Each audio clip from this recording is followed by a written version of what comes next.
Hello, my name is Creostix, and welcome back to the Great Ace Journey Adventures. Starting from where we left off, I almost forgot to press record, but here we are, 17th of April, 12:41 p.m., the Old Bailey Defendant's Antechamber. Ah, Gina, how are you holding up? I'm starting to feel quite warmly towards your frequent cold shoulders now. Ginny! Are you alright? Why aren't you saying anything?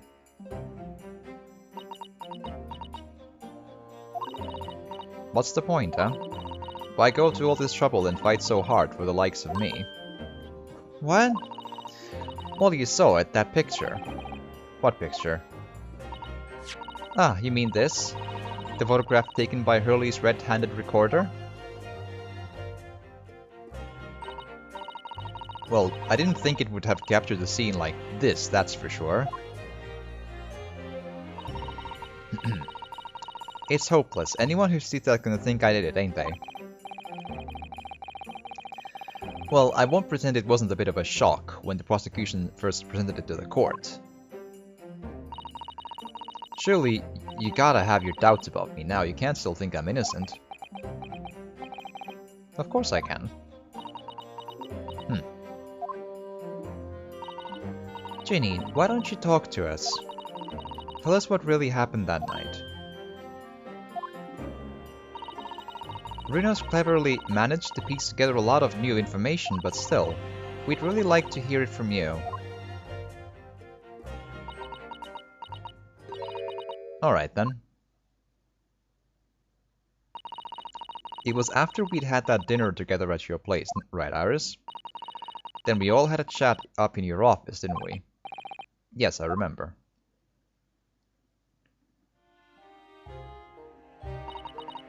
After that, I just couldn't get to sleep, so I slipped out and went down the street to the 2-1, to Windy Bank's place. I had to know. If Iris' story was there or not, the Hound of the Baskervilles. I don't know what it's about or nothing, but if you ask me, there's something in that Sholmes don't like. Something what he don't want people reading. So that's why he lied to Iris about sticking it in lug with Windybank for safekeeping. At least that's what I thought at the time.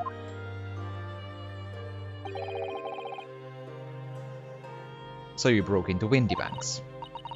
I just had to know if it was there or not. I mean, I had no idea all that's was gonna kick off, did I? I struck the lock and snuck inside. It was dark as you like in there. So I gave the oil lamp on the counter a bit of wick, and that's when... What do you think you're doing? Ah! I nearly died, I did, and next thing I knew... I grabbed the gun of the counter and was waving it in the air like I don't know what. Ah, you're the girl who was in here this afternoon. I didn't think pickpockets went in for armed robbery. The mantle script, have you got it here? They chums leave a load of papers with you, a story. I beg your pardon? The Hound of the something or other. If it's here, I want to see it. I'm sorry, young lady, but I'd sooner die than relinquish an article belonging to one of my customers. I don't want it.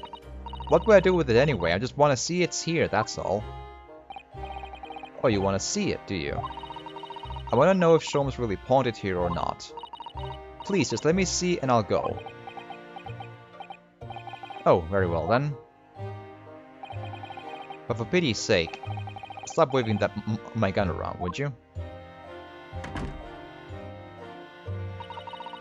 So then the old cove unlocked the storeroom door and we both went inside.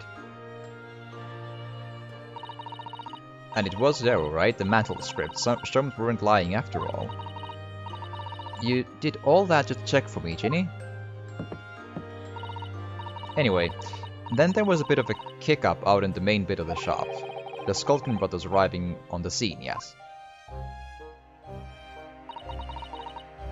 What was that noise? Someone's breaking in. Dear me, is there some Brokers convention here tonight that I don't know about? I think I forgot to shut the door behind me, sorry. I figured I would go and take care of it. Could I possibly have my gun back? Oh, well, I'll come with you and...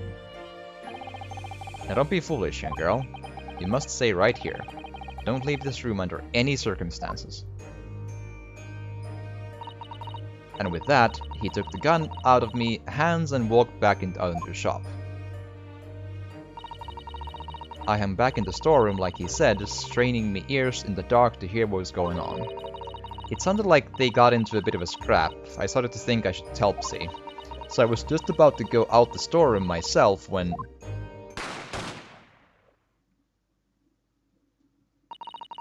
I heard a couple of shots go off. 2, I think. Almost at the same time. And then there he was, right at my feet, lying face down on the floor. I was right next to the storeroom door, so I slammed it shut and locked it as quick as you like. Because he thought whoever had shot Mr. Windybank might come for you. Yeah, so I went to grab the old cove's gun. I figured I'd put up a fight at least. But when I got a better look at him, I knew.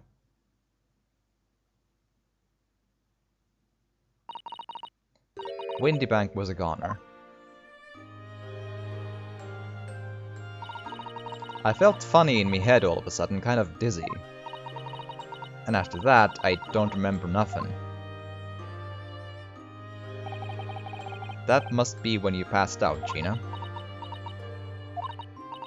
If I hadn't done what I'd done, then the old cove might still be alive. Did you tell the police everything you just told us?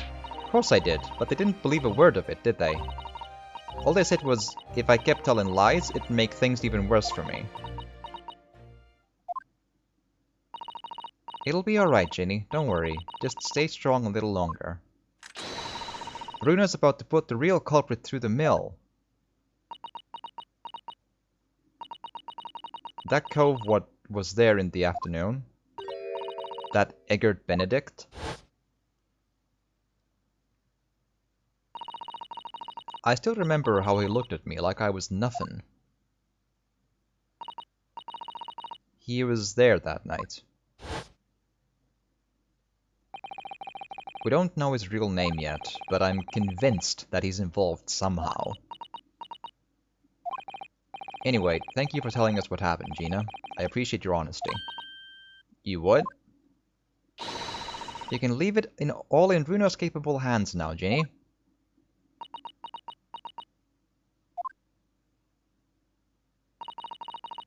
Mr. Nara Odo. Yes? How come you trust me? I don't get it.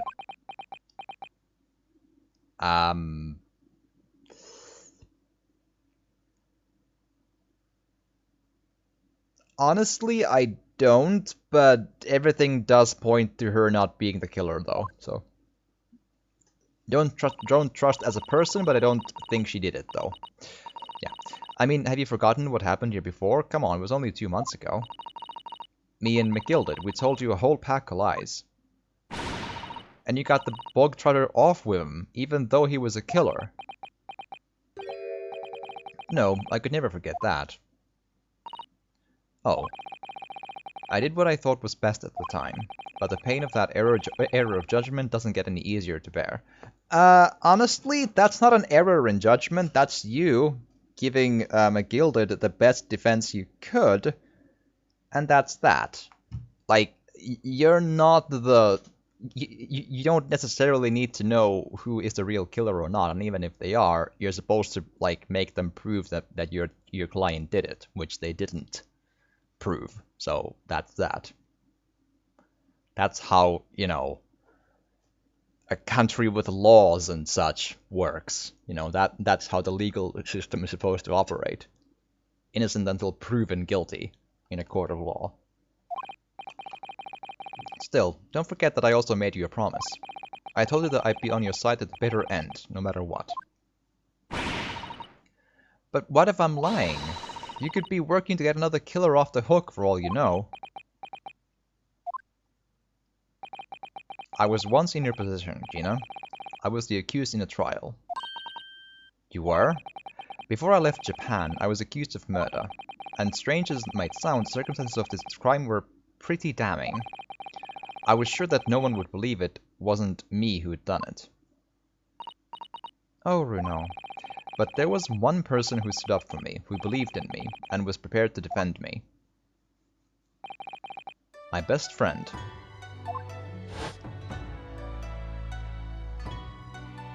Ryunosuke, no one believes in you more than I do. Leave this to me. All you need to do is put your faith in me and I'll do the rest. I was so happy I cried, but even then, somewhere inside me I couldn't help thinking, surely he doesn't really believe in me, not completely. But I was wrong.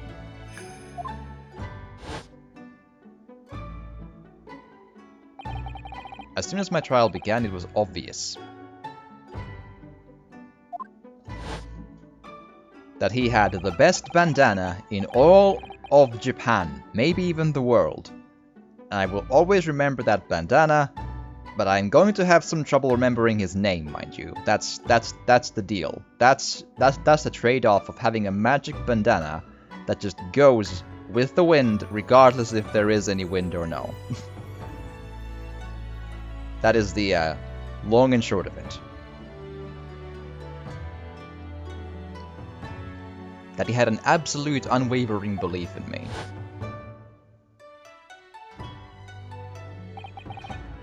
And in turn, I developed an absolute unwavering belief in him.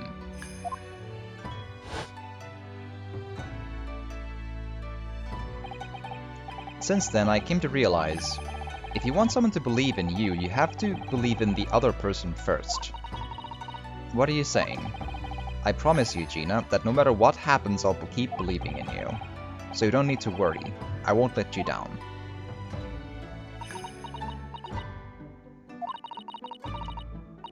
Even though I'm a diver and a no-good liar? You're not like McGilded, I know that. Hmm? That's right, you're our friend, Ginny. Iris, we know you better than you think. And we've come to the conclusion that you're someone we can trust. Yes. That's really all we need to know. Exactly.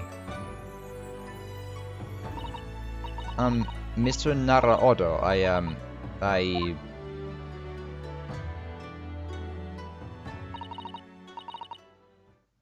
Aww.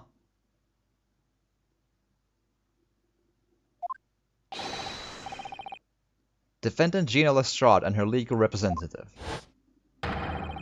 Court proceedings are about to resume. Please head into the courtroom immediately. Yes, of course. Thank you.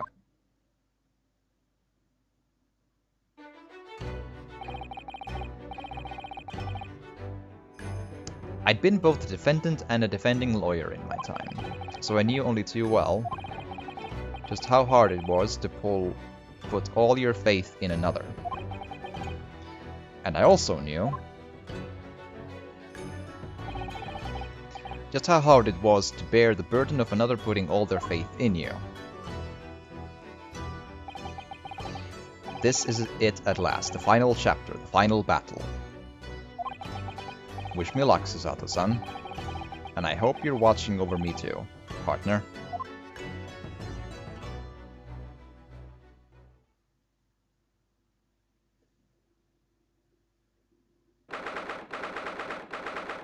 th of April, 1:41 p.m., the Old Bailey courtroom.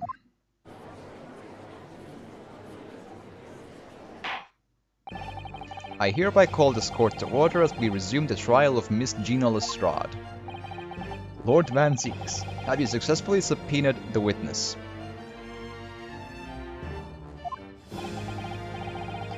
The subpoena was delivered to the communications station where the man works immediately, my lord. However, the heavy rain has delayed the arrival of his carriage, it would seem. I see. Then let us turn our attention to Inspector Gregson's precis of the case heard by the court this morning. The glaring omission of the third bullet in your report is a serious blunder, Inspector. Yes, I can only apologize, my lord. And although the defense's chemical analysis of the blood at the scene makes for a compelling argument, I cannot permit such untried methods to be used as evidence in my courtroom. It's a big mistake to cross Hurley and me, a very big mistake. My lord, the subpoenaed witness has just arrived in the building. Thank you, officer. Show him to the stand without delay. Mr. Eggert Benedict. I didn't expect to be crossing paths with him again so soon, and certainly not like this. I did, because it's the final case of the game and we met him in the beginning of it, so...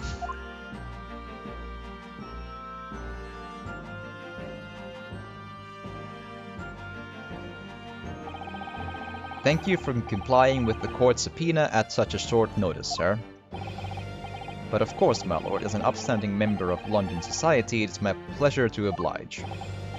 Now, kindly state your name and occupation for the record. Ashley Graydon, Communications Officer. Mr. Graydon and I both work at London Central Communications Station. Now perhaps somebody would kindly explain what all this is about. You were apprised of the situation by the court officer on your way here, I presume. Yes, I was. Something to do with the murder that took place at a pawnbroker's on Baker Street. And some nonsense about me having been there on the night in question. That is the accusation, indeed. This really is beyond a joke, you know.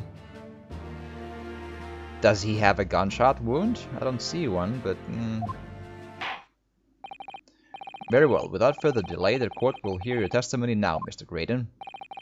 You will respond to the accusation made against you under oath. That means nothing, though. Like, under oath in Ace Attorney means nothing. Gladly, my lord, gladly.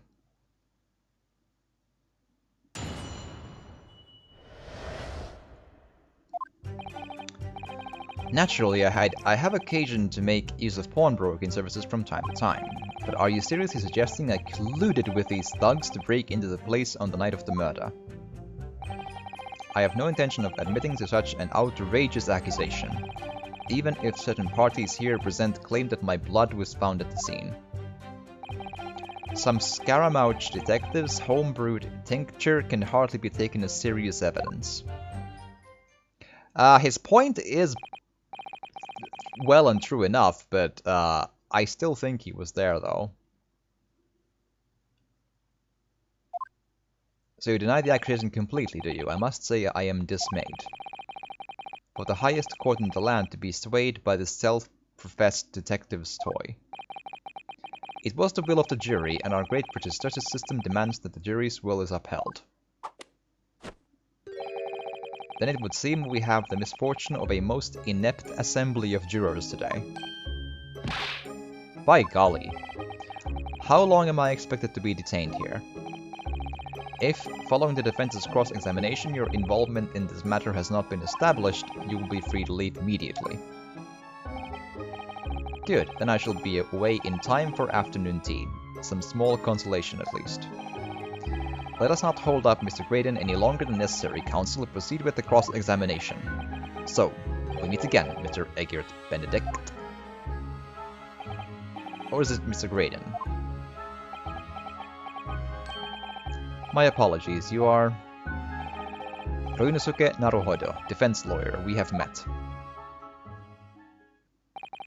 If you say so. Ashley Graydon, enchant. So... Ah, I have a hat! Cool, I'll take it, thanks. I'm sure I can pawn that for a couple of shillings. I trust we can conclude this quickly. Ah, but I'm not holding your flashy hat while you do. No, that's a gift. I will accept gift and then pawn it. That's fine. You can buy it from the pawn shop later with your own money if you like.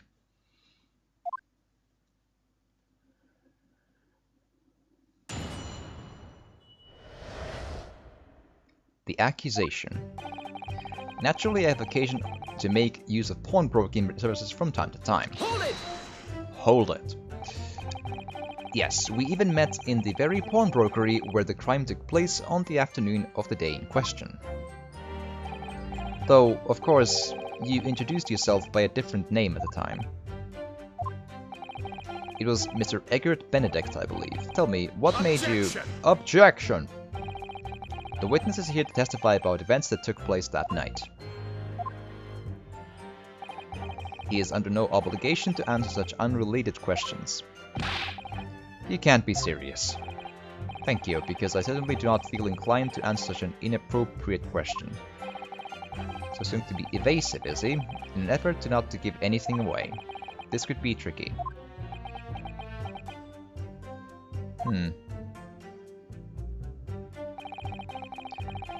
But are you seriously suggesting I colluded with these thugs to break into the place on the night of the murder? Hold it! Hold it!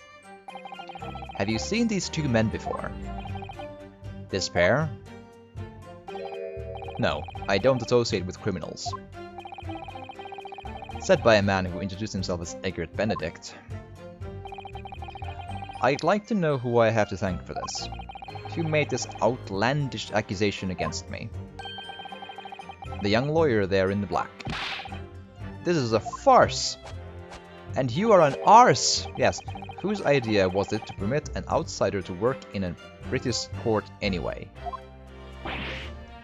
Actually, that would be the chief justice, or whatever it is, the leader of the Justice Department, whatever it is. Hold on. The Lord Chief Justice, thank you. Well, needless to say, I have no intention of admitting to such an outrageous accusation. Hold it! Hold it! Where were you at around 1 in the morning on the night in question, sir? That is past the hour at which I would normally retire. Suddenly, I was not in the company of these rapscallions. You're able to prove that. Objection! Objection! Listen carefully, my learned Nipponese friend. For you appear to be under a gross misapprehension on this point. What do you mean? The witness maintains he was not at the scene of the crime. He has no obligation to prove his absence. If your accusation is that the witness was present at the scene, the obligation lies with you to prove your assertion. You will fulfill that obligation. Isn't that fulfill with 3 L's total? Like 2 L's at the end? No. I could be wrong. Before putting any more, I'm not sure. No, that I think about it.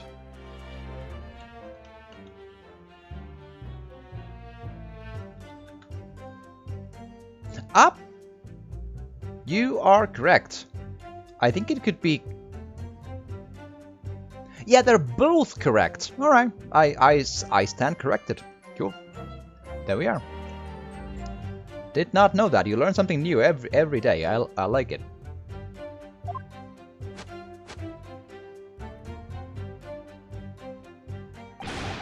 A silent victory wiggle. Thanks. Even if certain parties here present claim that my blood was found at the scene... Hold it! Hold it! Blood was found at the scene of the crime, there's no question of that. Mr. Sholmes' chemical analysis has positively identified the substance as such. But I am not the only human to have blood running through my veins, am I? Honestly, in Ace Attorney, you never know. How can you be sure that the blood is mine? It could equally be the blood of one of these two miscreants. Considering that none of you 3 seem injured, that actually, you know... Every individual's blood has a slightly different composition, it seems. I mean, yeah, in the DNA, yes, but again, there's not enough colors in the world to make that stuff work, so... You know, even I have to admit, the blood gun doesn't make any sense. Even if it would do what she claims it does, like, the human eye cannot perceive the slight differences of color to, like, you know, billions of different shades in the end, you know. Mr. Sholmes, this chemical is spare me the science lesson. Spare me the science lesson. Who is this Sholmes character anyway? Oh, I assumed all Londoners would know the name. He is great, well, a renowned detective. So even you are unable to bring yourself to say great detective. I mean, with good reason, mind you. A great detective, you say? Now we're in the realm of fairy tales, are we? Excuse me! Excuse me. Do you have something to say about that, Mrs. Skulkin? What, me? No, the Mr. Skulkin next to you. Right, I've had up to here with this. How many times have I gotta tell you? Yes, I know, you're not big bruv sulky. Mr. Nash Skulkin. Ah, Corblimey, Governor, you what? Is it not the case that when Mr. Graydon just spoke, a thought went through your mind? Would you care to share that thought with the court? My thoughts? I don't have none of them. It must have been him. I have a question about the character model here. You see how he blinks, right? It's kind of hard to catch, but I do believe it does show his eyelids as, you know, skin color just shaded with a cap. Like, you know, as normal eyelids would be. Yes? Yes. But when he does that, like, pose, you know, he closes his eyes, but he doesn't close them. It like shows the like outlines of closed eyelids, but the whites of his eyes remain open. So he essentially closes his eyes within his eyes. It's like his iris creates the closed eyelid, but his eye remains open as it's what? It looks like a very weird character animation art mistake. Like, it's pretty bizarre to look at. Like, it looks like the eye closes without closing. It's quite weird. Like, it's not supposed to be white. It's supposed to be skin colored when it's closed. That's the... it looks so disturbing. Because here you see the dark eyelids when they blink, you know? I'll point it out once more if it comes again. Mr. Nash Skulkin, answer the question, please. What went through your mind when Mr. Graydon just spoke? There, see? It was a quick moment. There, see? There, that. These eyes here are not supposed to be white anymore. They're closed. But they're white. Like, this is supposed to be all skin colored. Like, the eye is closed with... Like, that's what the artist... You know? Like what the hell's going on? Like, this is a pretty big eye coloring mistake, and it's... like... I mean, I say mistake. It's probably artistic choice, but I'm struggling to see why. Like, it doesn't make any sense. Like, it's saying that his iris creates a V, and the eye remains open as he does this, but his iris goes all weird? No, it's supposed to be closed eye, skin color. Not closed eye, but eye. Like, what? Like, it's the closed eye art in an open eye. It's bizarre. It's all mixed up. If he waves his arms around like that much more, it'll open up the wound again, that's all. What wound? Well, he took the bullet, of course. It was only 2 days ago. It ain't gonna be healed up yet.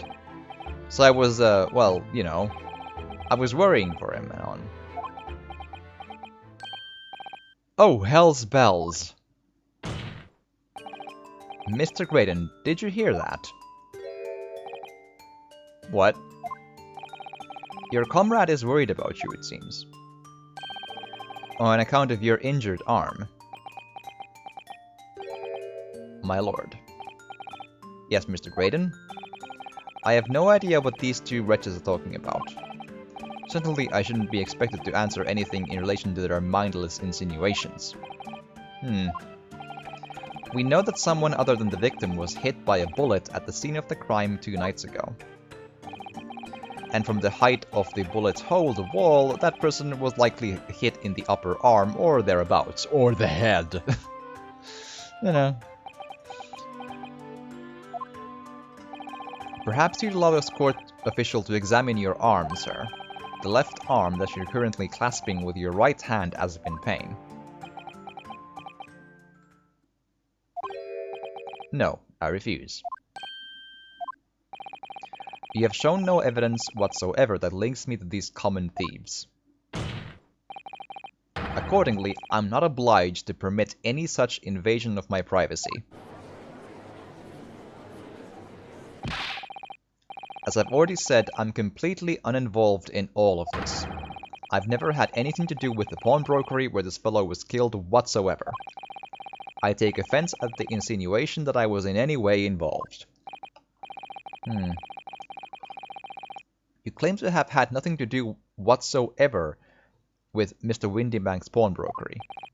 My lord, the defense would like that last statement to be added to Mr. Graydon's formal testimony. Very well, counsel. Continue with your testimony, Mr. Graydon.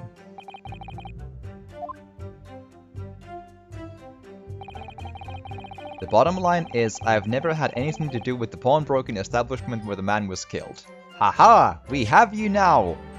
This one doesn't need a safety save. This one we can at least, just, you know...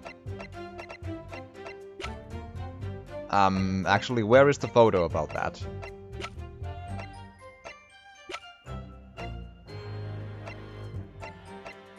Why is that photo not in the court record? Okay, cool. Fine, press then. Hold it! Hold it. Never had anything to do with it. You forget that I was there, Mr. Graydon, on the very afternoon of the incident. Obviously, I'm not a complete stranger to the pawnbrokers. I'm currently on the lookout for an armchair to furnish my study. Objection! No, you were there to redeem an article. I have no idea what you're talking about. Nah. Yeah, that's not gonna hold. Excuse me! Excuse me! Do you have something to add, Inspector? Come again, Sunshine? You were there too, in fact, weren't you, Inspector, that afternoon? Well, yes, I do remember meeting yourself in the pawnbroker's that afternoon. You, your young Japanese assistant, and the accused were all present, as I recall. And at that time, this witness, Mr. Graydon, was trying to acquire a particular article. Well now. I'm afraid I don't remember too clearly. What? But you must. I'm not going to lie and pretend I remember something that I don't. What's going on here? He actually showed us a picture before, didn't he? You know, from the cameras that Hurley stalled in Windybanks. Yes, of course.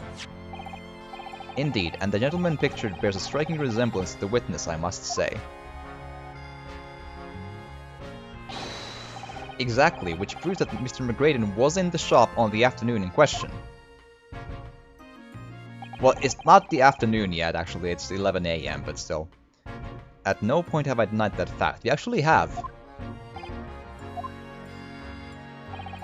I merely entered the shop to peruse the articles on sale and have a word with the broker. Nothing more. Interesting. So is he somehow involved in the government secrets thing? Is that the communications officer angle? Oh, okay, so he's leaking the government secrets to something or other? And the music disc is involved in government secrets then? And so was McGilded. I'm just wondering, how does the Russian guy, like, is he the buyer of the thing then? Maybe, yeah. Okay.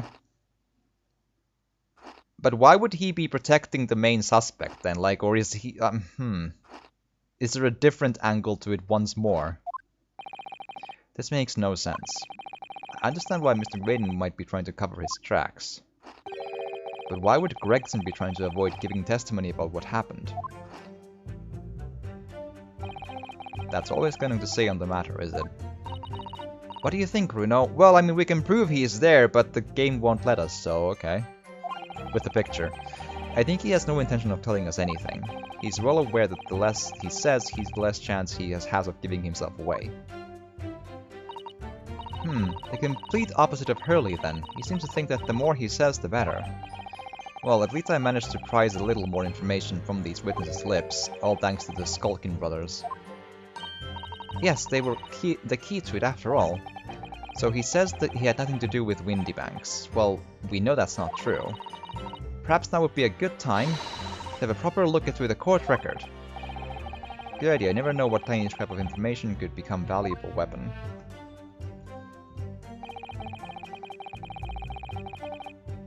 Huh.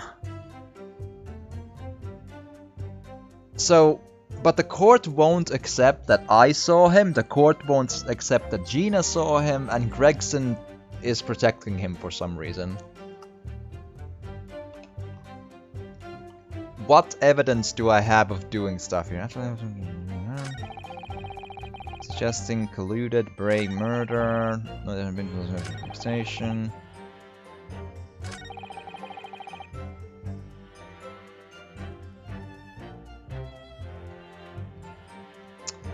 Well, it's gotta be this, obviously. It's the only, like, definitive statement that's, you know, refutable with something, but... Okay, let's start going through the, shillings, one small box...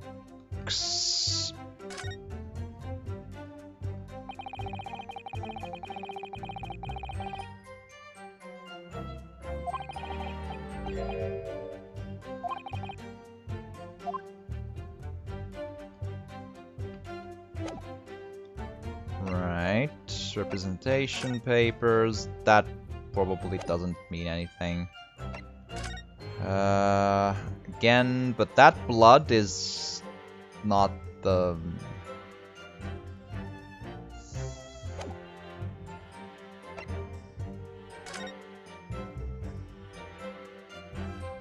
Yeah, but we can't prove anything with this, surely. I mean, my best idea is the music disc, sorta, kinda, but,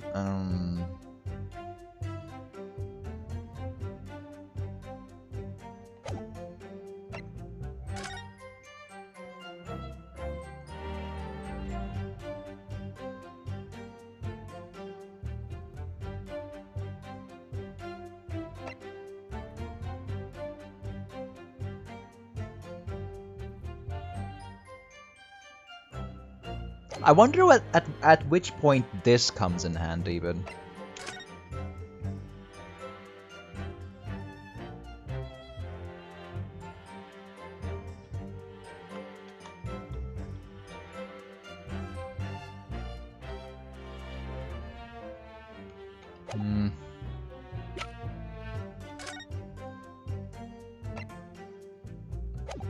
Stevens...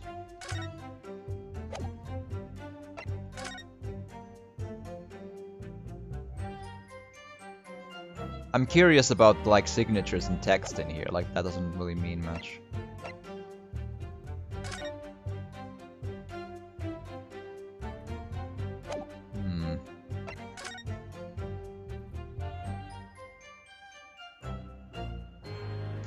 I'm still wondering about the broken lantern, like, when is that gonna come into play? Because it's an obvious discrepancy in the photos that, like, you know...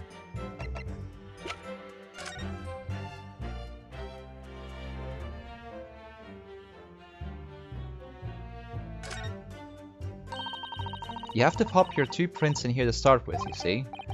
And then when you look through the eyepieces, you can see the image in 3 dimensions. The important thing is to get right position of the two prints. I don't know who came up with the idea of a stereoscope, but it's really quite fascinating. If maybe useless.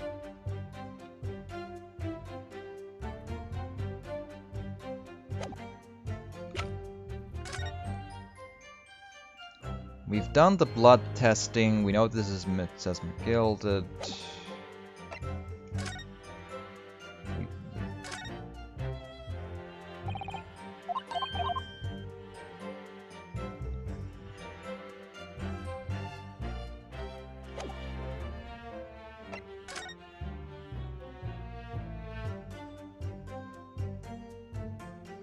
That's all the same with the bullet. Okay, so we gotta go with something.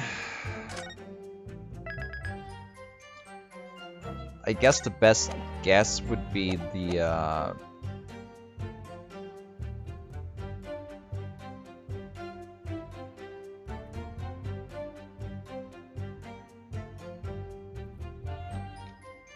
disc, but who the hell knows? I don't think it proves anything, but I don't have anything else to try, right? Objection! Alright. Have you ever seen this disc before, Mr. Graydon? Why? Is it supposed to mean something? The disc was, until the day of this murder, in pawn in Mr. Windybank's shop. It was redeemed by the defendant, Miss Gina Lestrade, that afternoon. However, somebody mysteriously appeared to try and take it from her. And that was somebody was you, of course, wasn't it, Mr. Graydon? As I have reiterated numerous times now, you are mistaken. That was not me. I have never seen that disc before in my life. It may have escaped your notice, but there is a small smear of blood on the disc. Ah yes, resulting from an abrasion of the thumb, perhaps. That's right. The surface of the disc is covered in hundreds of tiny metal bumps. Not hundreds, though. No. More like, I don't know, dozens? That doesn't look like hundreds to me. That's like, you know, maybe 10, 20, 30, 40, 50, you know, 70, 80, maybe 100, but no.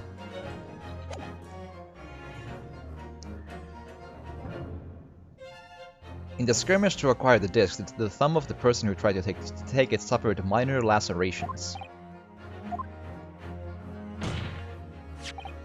So, while the disc bears the remnants of that skirmish in the form of this smear of blood, the thumb of the person in question must bear the remnants also, in the form of a scratch. Good gracious, indeed it must. Mr. Graydon, you refused to allow a court officer to examine your arm before. Are you now going to refuse to allow us to examine your thumb? Because I have no doubt that it bears a small scratch consistent with a smear of blood on this disc. Well, I mean, he wouldn't need to, though, right? It would seem I underestimated you. What is the meaning of this? So you admit it now. You admit you have a scratch on your thumb from when you attempted to take the disc from the defendant.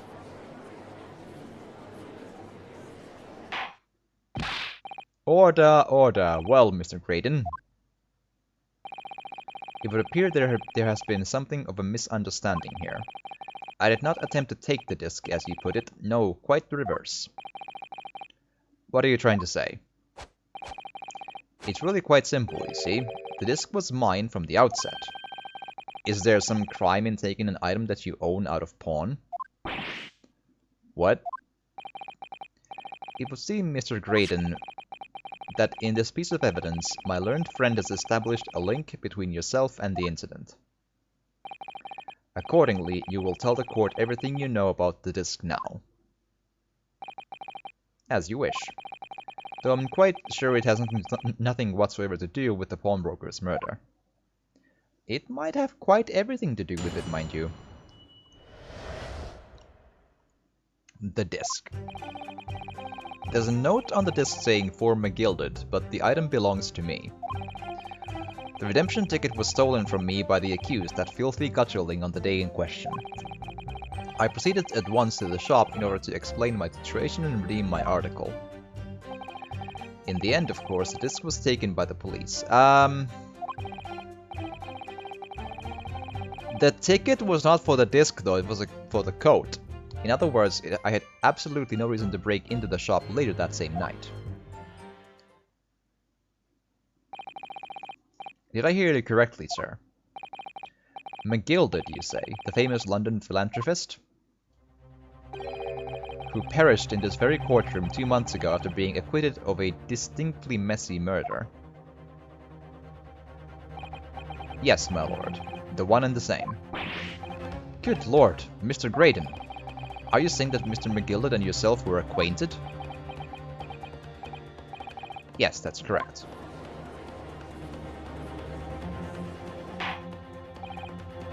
Order, well, I certainly didn't expect to hear that name uttered here in my courtroom again. According to what Gina told us, this disc was placed in pawn on that fateful night 2 months ago. No, the coat was placed in pawn. McGilded himself gave instructions to deposit it at Windybanks. It's funny that Mr. Graydon here is claiming the disc belongs to him then, isn't it? In all likelihood, he's lying. So he appeared that afternoon at Windybanks in order to get his hands on McGilded's disc for some reason. Counsel, you will commence your cross-examination, please.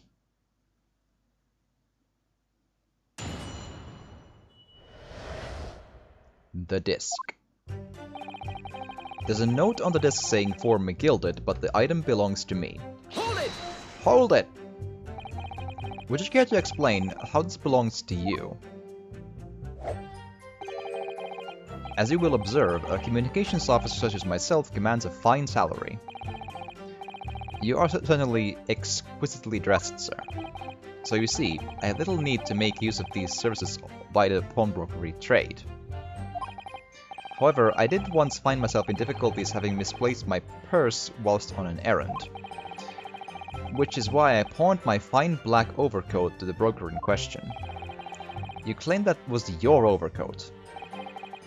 Obviously, and in my haste I clean forgot that the music box disc was in its pocket, and yet there is a note on it that reads for McGilded. I'm a collector of rare and unusual music box music. I first met Mr. McGilded at a gentleman's club in the city and was interested to discover that he shared my penchant in that area. So the disc in question, it's a pre-production sample. I promised to let Mr. McGilded hear it. But then you forgot that it was in the pocket of the overcoat you were forced to pawn. Yes, exactly. Gina didn't mention any of that in her testimony 2 months ago, did she? No, because McGilded had threatened her to keep her mouth shut. Right. Which means that if we dig too deeply here, it's going to expose Gina's perjury. Oh dear, this is complicated, isn't it? Let's leave it alone for the time being. The redemption ticket was stolen from me by the accused, that filthy casualing on the day in question. Hold it! Hold it! So you're saying that Miss Lestrade lifted the ticket from your pocket or bag? That's right, despite being mindful of danger when walking in the insalubrious areas her kind frequents. Objection! Objection! Miss Lestrade did no such thing. Well, of course you would take that stance, but the girl is a regular offender. You came to the pawnbrokery that day prepared with all the information you needed to identify the defendant. You were looking for her, that's what brought you to the Windybanks. To get your hands on McGilded's disc. Objection! Objection! My learned friend is a veritable font of nonsense. Nonsense? I concur with the prosecution. Counsel, you will refrain from conjecturing in this way, is that clear? Yes, my lord. Then I will continue with testimony for what possible use it can be. I proceeded at once to the shop in order to explain my situation and redeem my article. Hold it! Hold it! Had you ever been to Windybanks before? Only once for the purposes of pawning something. But like many, I enjoy browsing in such establishments. So when you noticed that the pickpocket had taken your ticket, you chased after her, is that correct? Yes, that's right. I didn't notice at first, of course, such is the art of the pick purse. But when I did, I headed to the pawnbrokery at once in order to reclaim my coat before the thief could. I was merely trying to recover what was rightfully mine in the first place. He can say what he likes because he knows we have no evidence to contradict him on this. In the end, of course, the disc was taken by the police. Hold it! Hold it! Yes, it was taken by Inspector Gregson here, wasn't it? And that's right, this was the very man. Apparently the police are collecting anything that has a connection to right? McGilded as evidence. Excuse me! Excuse me. Is something wrong, Inspector? Well, what do you mean? I mean plenty, like something's up with you. The last remark Mr. Graydon made in his testimony seemed to trouble you in some way. No, it didn't. It's nothing, leave it alone. Let me ask you this, Inspector. Why is Scotland Yard gathering Mr. McGilded's possessions? I can't tell you something like that, Sunshine. What is it, Inspector? Investigative secrets? Yes, exactly, you should know all about that. Magnus McGilded, who died so unexpectedly after his trial 2 months ago. A man renowned throughout the capital for his great contributions to public life, yet he had a dark side too. Where are you going with this, Van Zieks? I suppose the police are dealing with the aftermath of his nefarious activities, are they? That's enough! Coppers like me have duties to carry out that we're not at liberty to talk about. That's all you need to know. Duties conferred by a Lord Strongheart, I presume. The Lord Chief Justice appears to have great faith in you, Inspector.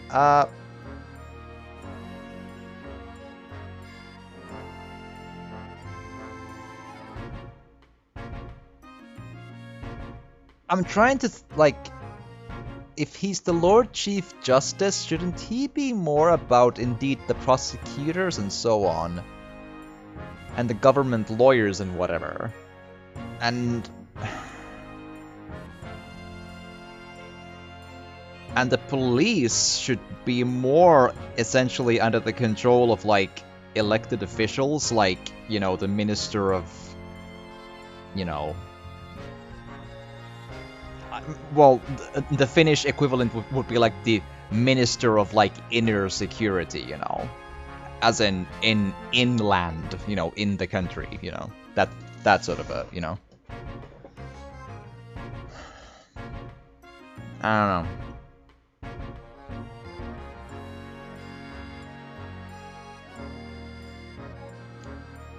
As opposed to the foreign minister, the other one.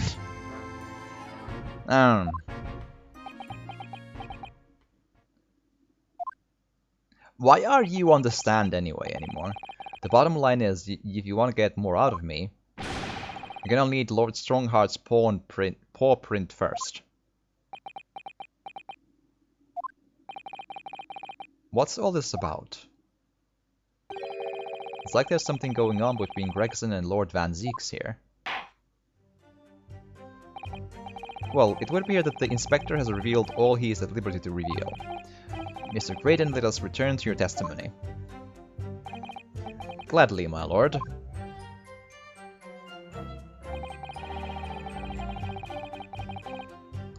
In other words, I had absolutely no reason to break into the shop later that same night. Hold it! Hold it! You were looking for more discs, though. You were not satisfied with one. But perhaps you'd seen something of value among the forfeited items.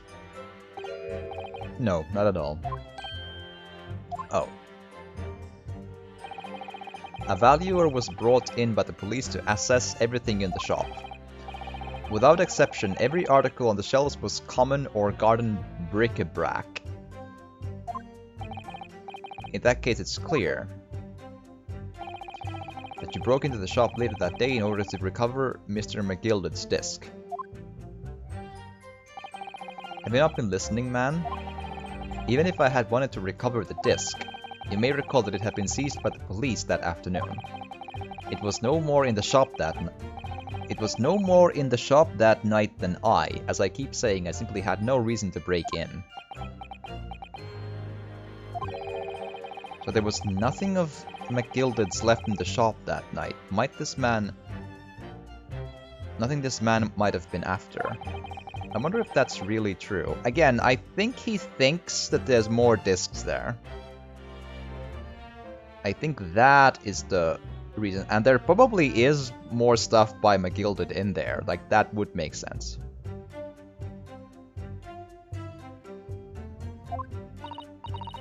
Bruno, if you have some evidence, let him have it. I'm dying to see that irritatingly assured expression of his crumble. McGilded slipped the disc into his coat pocket and had it deposited at Windybanks. Then, when he realized he was going to be arrested on suspicion of the omnibus murder, he threatened Gina and forced her to take the redemption ticket. There's no doubt about it that Witness is lying through his pearly white teeth. The police were obviously after anything left behind by McGilded as well. That's why Inspector Gregson ended up taking the disc into custody that day. But Greg stays being very strange about all of this. There must be a reason for that, I'm sure. I just don't know what it is. For now, I need to focus on exposing the fact that Mr. Graydon is lying in his testimony.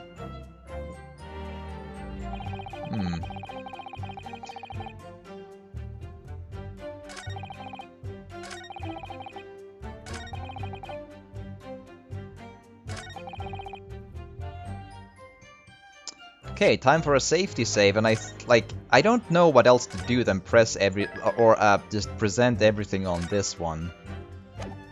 The disc surely isn't the reason.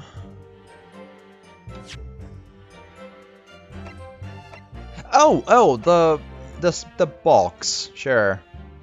Objection! This disc was deposited at Windybanks on Magnus McGilded's instructions. You knew that, and you went there with the intention of obtaining it for yourself. Objection! Objection!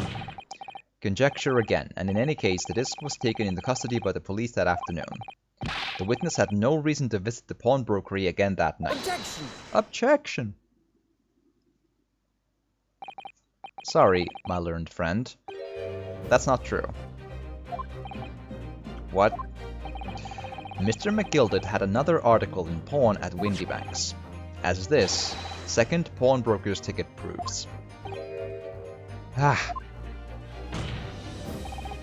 There were two articles belonging to Mr. McGilded in Windybanks pawnbrokery, and the reason you broke into the shop that night was to recover the second one, together with your accomplices, the Skulkin brothers.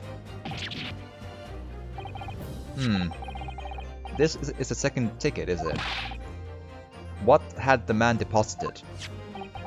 The article description reads, "one small box." A rather vague description, it seems to me. Are you suggesting that I broke into the pawnbrokery with these clowns in order to steal some trinket box?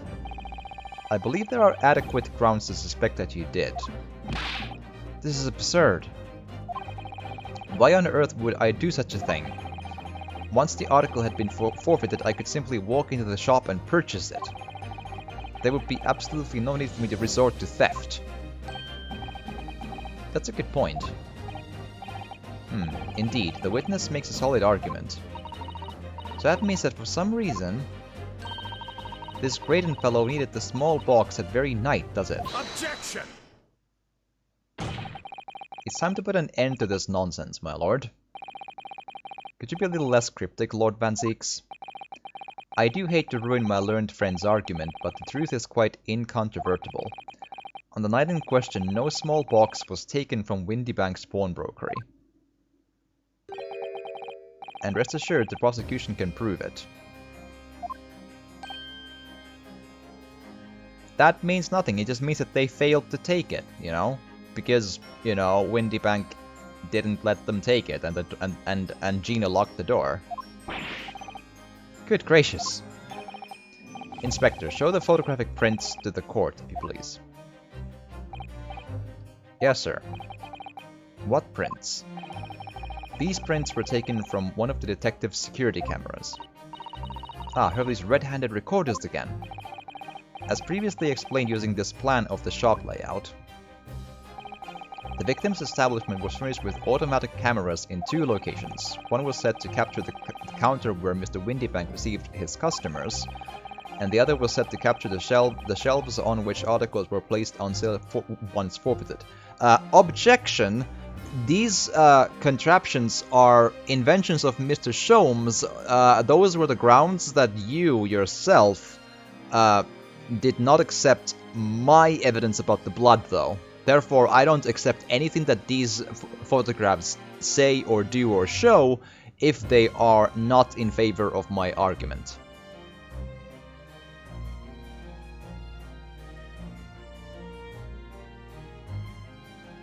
See, that's thinking like a, you know, person who tries to play a lawyer. Yeah.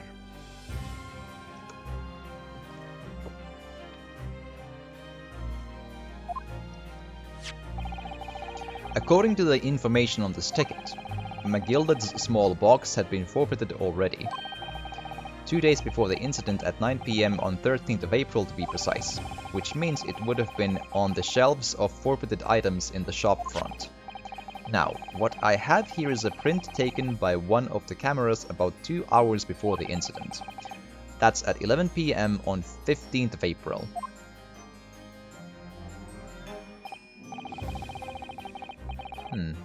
The victim certainly had a very full shop, it would appear.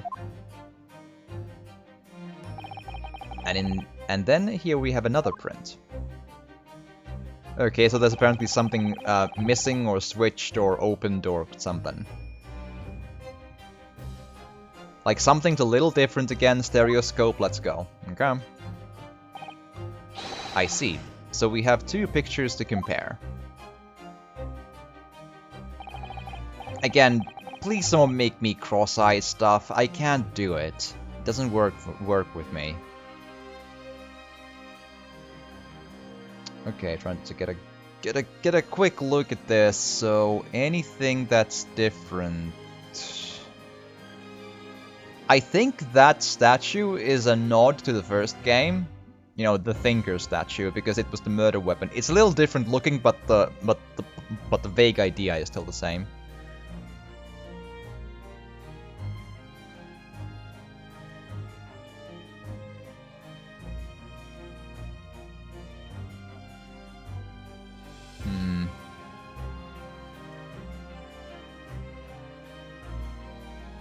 I'm looking for like tiny differences.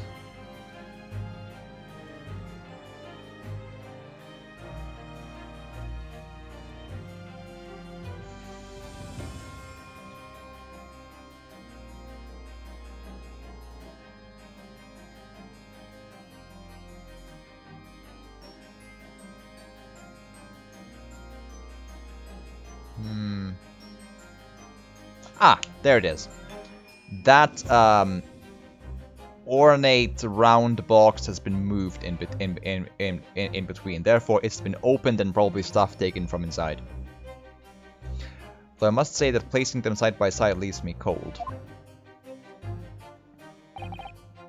Dear me, that's starting to make my head ache. Obviously, as Scotland Yard, we considered theft as one possible motive in this case. We explored the possibility that something had been taken in addition with the victim's life. So your men have already compared these 2 prints thoroughly, Inspector. Yes, sir, and you missed an important detail. Because you're all idiots. We counted every single item in each of these 2 photographic prints.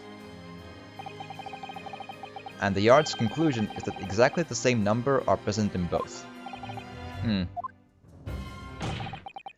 other words, nothing was taken from the pawnbrokery on the night in question. And my learned friend's assertion is nothing more than a hopeful fantasy. How can you idiots keep on missing this stuff? I don't believe it. If I could have just shown that he'd stolen McGild's pawned box. No, he took the contents, man. I might have been able to break him down at last. You know what, Runo? I've been thinking. I wonder if these two photographs really are exactly the same. Yeah, it's obvious, come on. What? Sometimes this just meanders with these points, like it's obvious, come on! So counsel, in this light of the evidence put forward by the prosecution, what is your position? It seems that in fact, on the night in question, nothing was stolen from the victim's establishment. Do you accept the prosecution's assertion? No. I don't know. Could there be some hidden discrepancy in these two photographic prints somewhere? Point out a discrepancy. Considering that the game is pretty dumb with these, I'd rather just... Because I have this stereoscope as, you know... I wonder if I can use this. Try something. Piece of evidence. Yeah, I'm not entirely sure I follow. Which piece of evidence do you intend to use to help you identify a discrepancy between these two prints?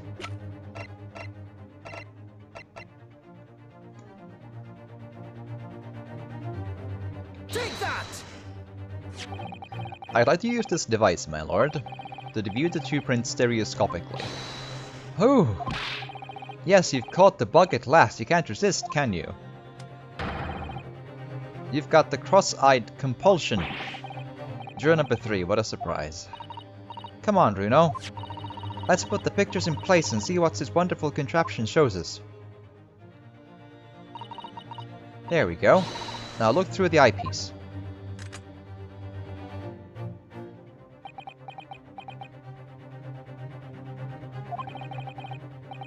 I wasn't sure at first, but there's a clear discrepancy between these two prints. What? You must identify the location in question for the court, counsel. Indicate the precise location of the discrepancy of which you speak. I'm curious. I'll do a safety save in a bit of a different bit here, because I'm curious to see if I can just identify the discrepancy just already on my own, and I wonder if it's gonna let me look smart, essentially.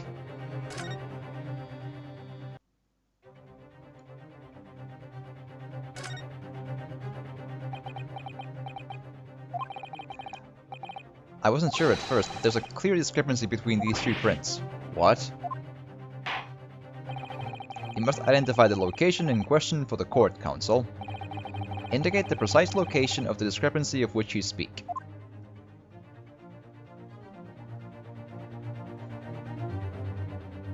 Take that! Take that! Granted, these two prints are almost identical. However, there is one minor discrepancy between them. What? When you view the two pictures stereoscopically,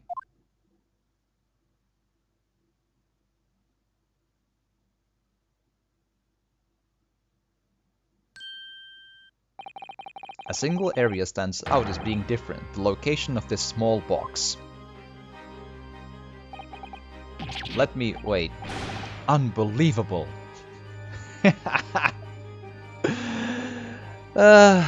Van Zeke stereoscope, oh boy.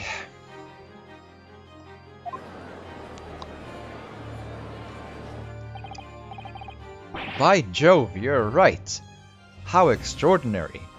Father Christmas is amazed. But this tells us it's very simple.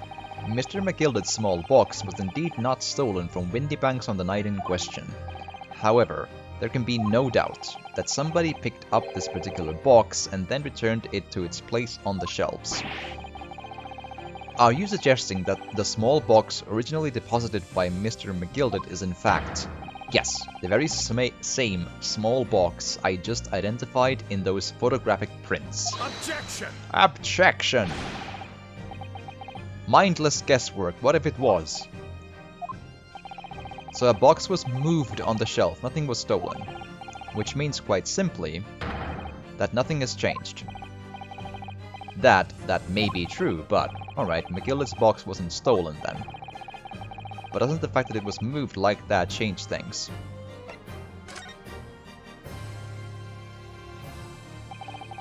I believe this changes everything about the case. How can that possibly be? The crucial point is the fact that what was moved was a small box. In other words, we have to consider what might have been inside that box. What are you suggesting?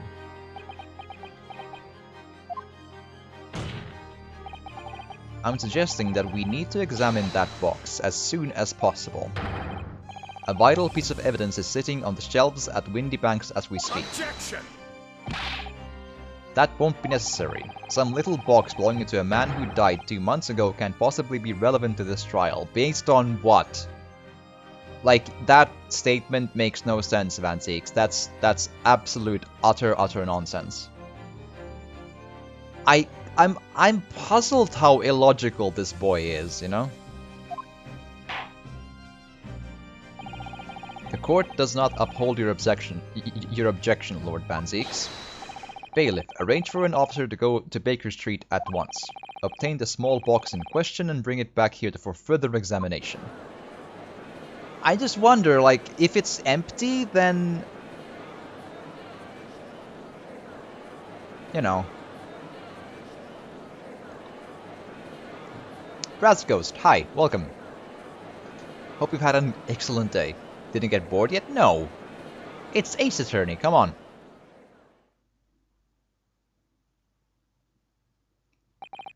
I've had my emotional outbursts at some illogical bits, but that's different. That's not bored.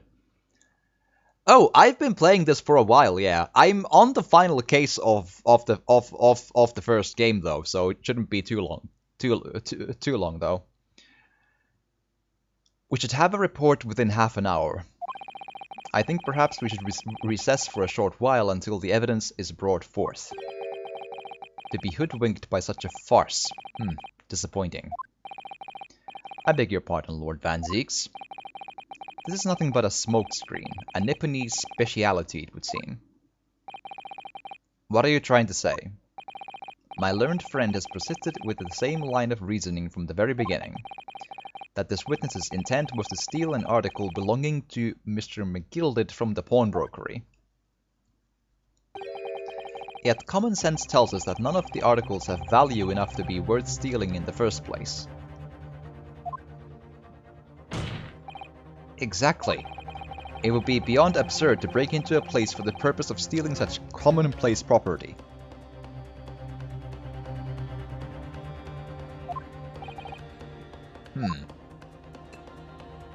Like, I'm not in the habit of leaving games unfinished, and I'm so close already at this point, so... If your lordship recalls, Mr. McGillard perished 2 months ago, immediately after the conclusion of his trial. A trial in which he was found not guilty. A trial in which it was established he was the upstanding member of society, his reputation implied, in fact. So I propose a toast to my learned friend and his most insightful defense.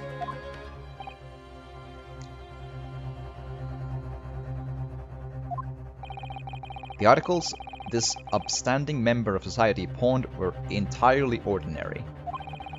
A black overcoat that just happened to have a music box disc in one of its pockets, and a small box. I assure you, I wouldn't accept even if the man tried to make a gift of such things to me.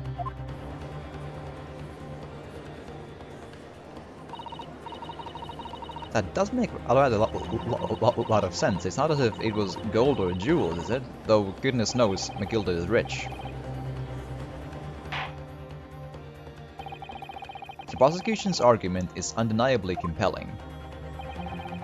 It is incumbent on the defense now to bolster its argument. To explain what possible significance these commonplace articles pawned by this fine citizen could have. Well, counsel, is your argument in fact demonstrable?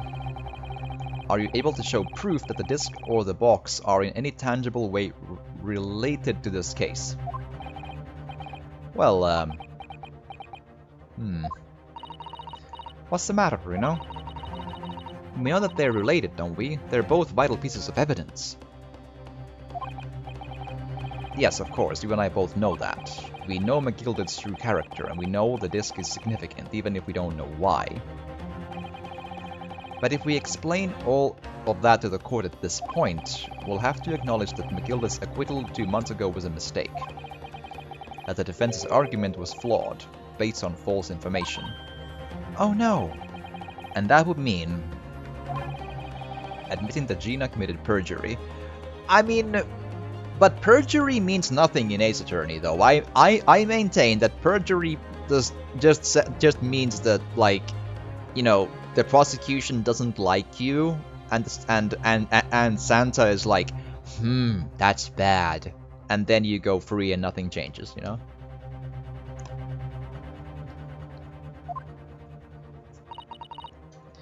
But Jenny, could it be that Van Zieks knows? Is that why he's doing this now? Because he's anticipated everything? I'd like to hope so, but nothing in his reactions, movements, the prosecution itself he's putting, nothing says to me that he knows anything about anything. He's just like a dude who likes to drink and yells at Japanese people. But maybe this could be a great opportunity for us. Sorry, what do you mean, Iris? Well, what is it that you always say, Bruno? Sooner or later the truth comes out, every time. Alright, the exact significance of the things that McGilded deposited with Mr. Windybank is something that only Gina can explain to the court. But if I put her on the stand to testify about that, it could critically damage our chances of winning this case.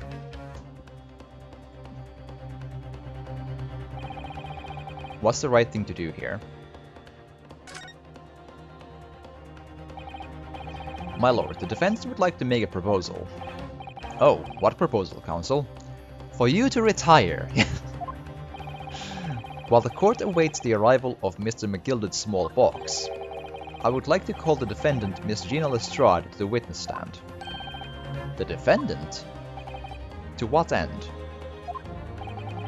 It's to do with the various articles deposited at Windybanks by Mr. McGilded, my lord. Miss Lestrade has information relating to them. I believe it would be beneficial for the court to hear what she has to say. It will prove the significance of the articles in question once and for all. Well, well, things are becoming interesting. I presume you've considered the implications of the testimony you're proposing. In particular, the impact it will have on the accused's standing and indeed your own. I have. Lord Van Zieks, would you care to explain that last remark? The prosecution accepts the defense's proposal. I move to interrupt the cross-examination of the current witness and hear from the accused herself. Very well, if you have no objection. So, the court will now hear the testimony of the defendant, Miss Gina Lestrade. You witnesses currently in the stand may step down until further notice.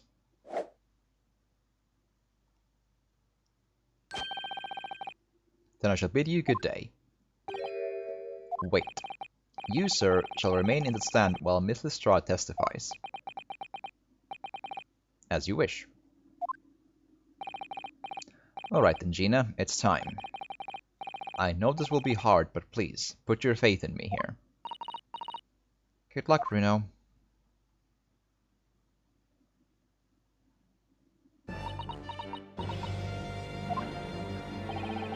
The articles that Mr. McGilded had deposited in Windybank's pawnbrokery are intimately related with the omnibus case, the trial of which was heard in this courtroom 2 months ago. Yes, and I remember this young lady being brought before me in that trial as well.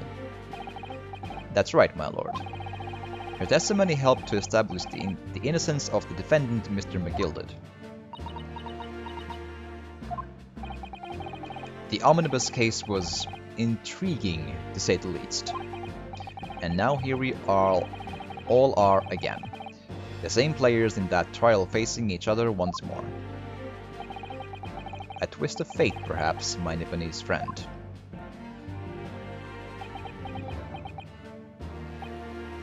Allow me to recap the events of 2 months ago. An old brickmaker was stabbed to death in an omnibus running along London's winter streets. Apart from the victim, there was only one other person in the carriage, Mr. McGilded.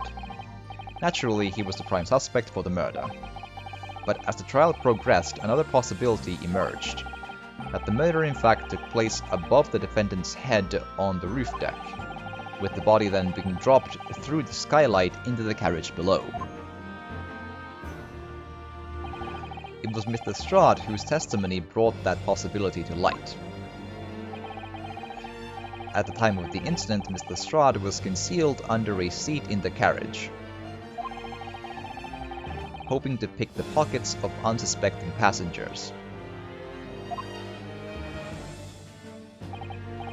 Then immediately after the trial, having been acquitted of the murder, Mr. McGilded died in this very courtroom in the most extraordinary of circumstances. A mystery that remains unsolved even now, 2 months on. As indeed does the omnibus murder itself.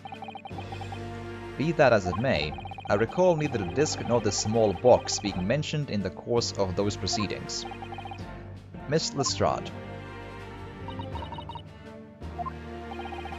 would you tell the court now, please, what really happened in the omnibus 2 months ago, I mean? I don't know what you mean. I already said all of what I know. And what about everything you told us yesterday from inside your prison cell? Please, Mr. Strahd, this is extremely important. But remember, little girl, if it transpires that you willfully withheld information in the trial 2 months ago, the Home Office will seek to prosecute you for perjury. And naturally, you will lose all credibility as a witness. Although, let's face facts, perjury means nothing in Ace Attorney. You have little credibility to lose. And let's face facts, perjury means nothing in Ace Attorney. We've been believing witnesses who've been caught from perjury 10 times over and we're still at the same thing, so you know, that means nothing. Utterly, utterly nothing is what this means.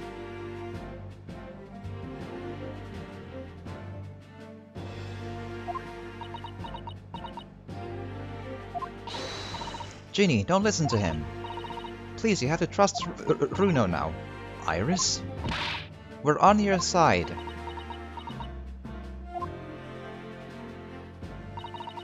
Alright then. I'll talk. It's the right choice, Gina.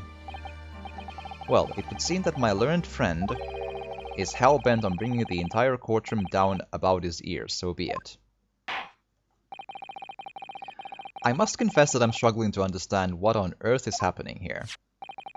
However, it would appear that Mr. McGilded's pawned articles and that extraordinary case of the omnibus harbor secrets of which we have been hitherto unaware. So, Miss Lestrade, you will now give your testimony before the court about the events of 2 months ago.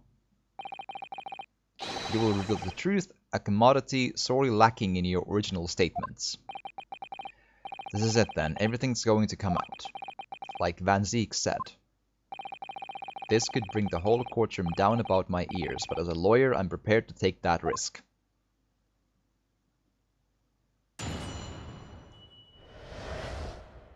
The real truth of the omnibus case.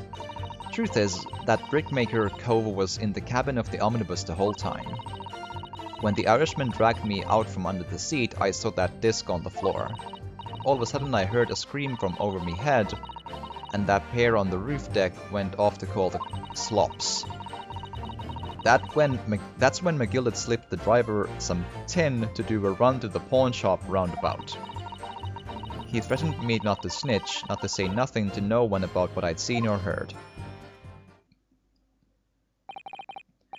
Good grief, this is outrageous.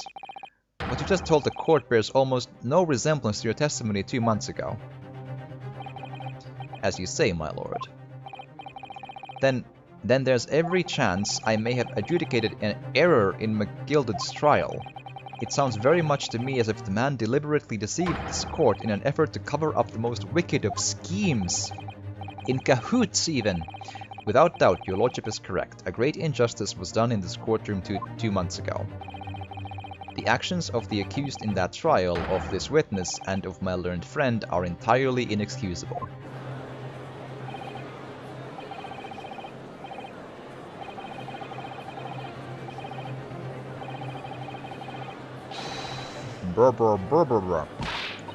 You're wrong, the lot of you, Mr. Naraoro, the lawyer there, didn't know nothing about it. Humbug. I don't think so. Are we really expected to believe that? He really stitched everyone up, didn't he? What an operation to get the man off scot-free. Unforgivable, stop. The lies have to stop. I'm honestly a little surprised that they never ever,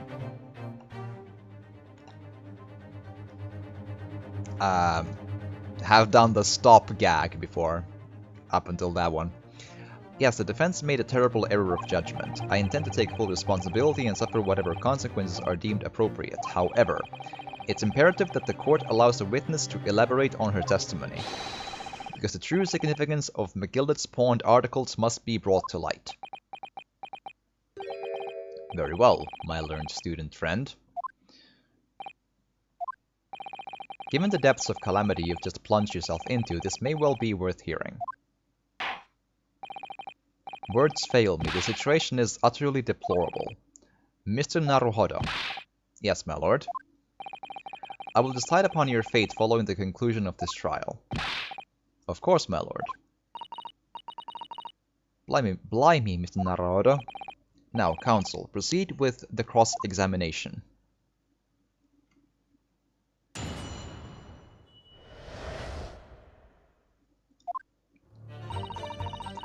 Alright, Brickmaker was in the cabin the Omnibus the whole time. Hold it! Hold it! And you were hiding in the cabin at the time as well, weren't you, Miss Lestrade? If I remember rightly, in the storage compartment underneath one of the seats. Yeah, that's right. It's pitch black under there, so you can't see nothing at all. Now, in your testimony 2 months ago, I feel certain that you claimed Mr. McGilded was the sole passenger, did you not? False testimony, my lord. That's what he told me that I had to say.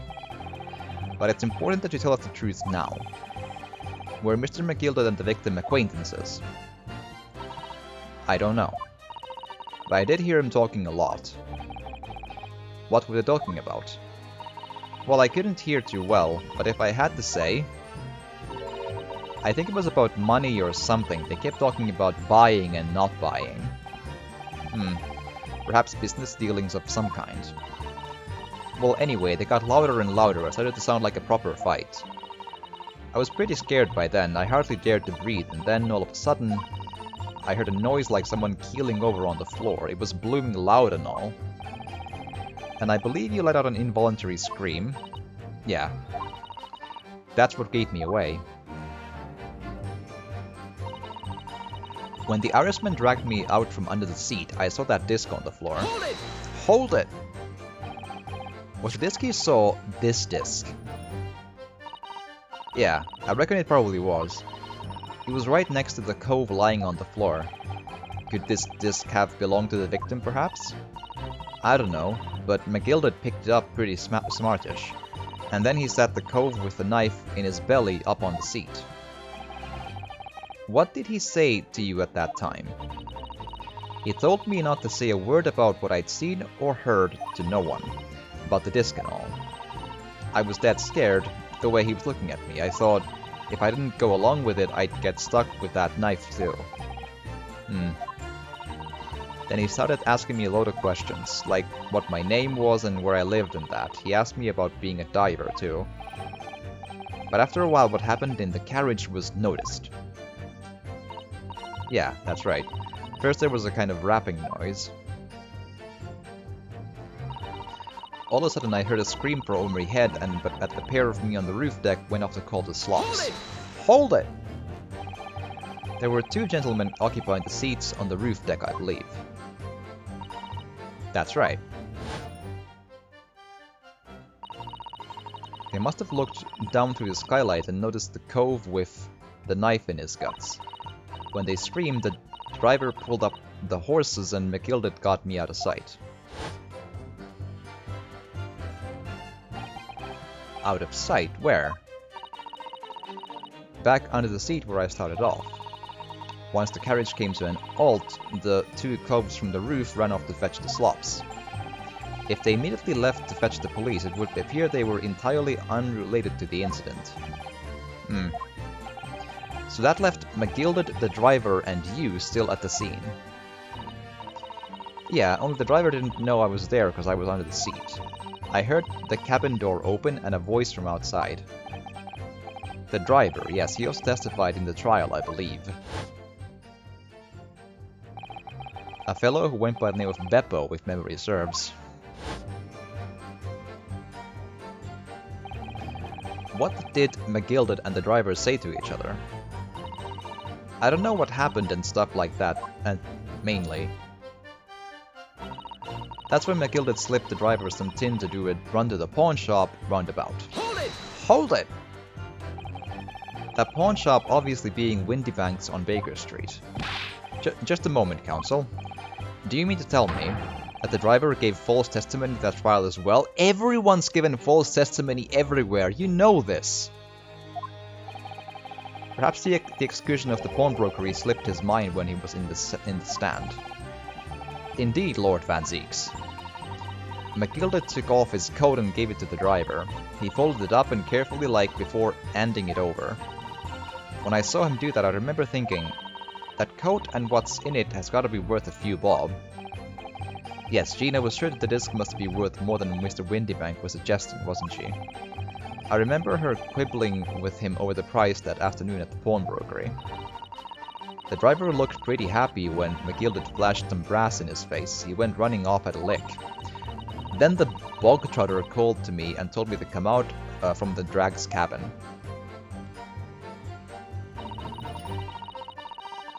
He threatened me to not to snitch, not to say nothing to no one about what I'd seen or heard. Hold it! Hold it! Threatened you how exactly? Told me I'd only be able to scarp her if I did exactly what he said. Which included giving false testimony in court 2 months ago. Yeah, that's it. And there was one other thing he said. Which was... He told me I'd have to hang on to the ticket from the pawn shop and make sure not to lose it. The ticket? Well, I never. Said that if he didn't show up to get the ticket off me before 2 months passed, I had to go to the pawn shop and pay the money to keep it in the lug, to stop it being forfeited. He left me with some brass to pay for it. But really, why on earth would Mr. McGilded have done such a thing? Depositing his overcoat with the pawnbroker before the arrival of the police, it makes no sense at all. There would seem to be only one logical explanation, my lord. What McGilded had the driver deposit at Windybanks was something he didn't want the police to see. Something very important that he needed to hide at all costs. Anyway, after that he let me go, so I legged it before the coppers showed up. Well done, Gina. It can't have been easy to tell the truth like that. Ginny's really putting her faith in you, Runo. Yes, and to thank her, she'll have to face a charge of perjury once this trial's over. So I need to use the time we have now to get as much information out of her as possible. It's time to really go for it. Press her on every statement. I suppose I should. Oh, another thing. What's that? Take a look at those two. Isn't it strange that they've been whispering to each other the entire time? Yes, that is strange. It looks like they're having a secret discussion about something. I'm not sure I'm completely comfortable with that. I wonder if there's anything I can do about it. Interesting. This might be the only spot where I can do... Hold it! Hold on. This. Like, just... pursue this thing. Without, like, a... exclamation mark, but just, like, pursue something, right? Excuse me. Excuse me.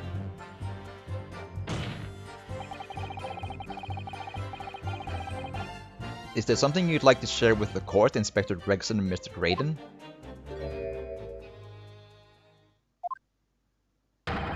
Inspector, Mr. Graydon. Ah! Blimey, you're trying to give me a heart attack? You have been whispering to each other for quite some time now. Tell us, what is the discussion about? Discussion? With this fella? Pull the other one, Sunshine. You think I've got anything to talk about with a shady gent like this? And I have nothing to say to this uncouth detective after he deprived me of that disc that was rightfully mine. But they've clearly been talking the entire time I've been cross-examining Gina. It's as if they've been negotiating.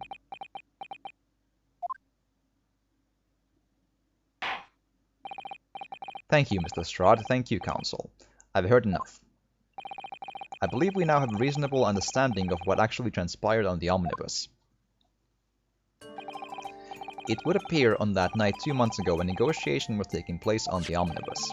A negotiation concerning this disc. However, matters did not run smoothly. When the parties involved began to quarrel over price, McGilded took what he wanted by force, at the expense of the other man's life. Which proves my point, the disc is clearly extremely valuable in some way, although I don't understand why as yet. And 2 days ago, precisely 2 months after the omnibus incident, McGilded's coat and its contents were due to be forfeited. I didn't know what I should do with the ticket. I mean, the cove died right after its trial, I knew that. So you decided would you try to claim the articles as your own? Well, why not, eh? They were only gonna be forfeited, why shouldn't they have gotten? Anyway, you can't blame me for thinking about it. Thinking ain't no crime. Miss Lestrade, it would appear Mr. McGilded was prepared to kill in order to take possession of this disc. Do you know what that would be? Huh? I ain't got a clue. I think government secrets is the point, but... it's just a guess, I suppose. But I reckon it must be worth a fair bit of brass. He was probably gonna sell it. And you can't blame me for thinking that. Thinking ain't no crime.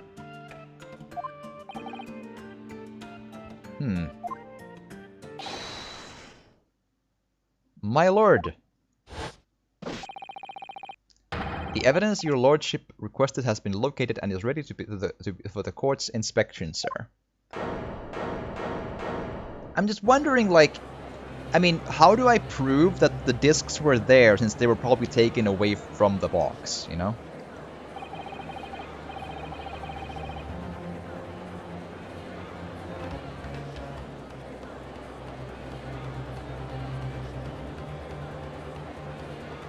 The mysterious little box deposited by McGilded 2 months ago.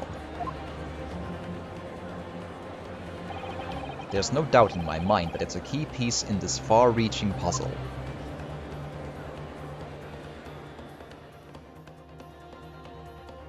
Ooh, to be continued. I need a quick eating break though. I'm losing steam, but I'm gonna do finish this today. I'm determined. But if you are watching this on YouTube though, this is an excellent stopping point, and I'll continue in the next video. If you have enjoyed this, it would rock my world if you'd like to feel like dropping a like for it. But you know, it would mean a lot to me. And if you'd like to see more, please do subscribe. It would genuinely help, and it would make all of this feel worth it. But that is, you know, if you feel like doing so. But thank you for watching, and I hope you've had a good time, and see you in the next one, I hope.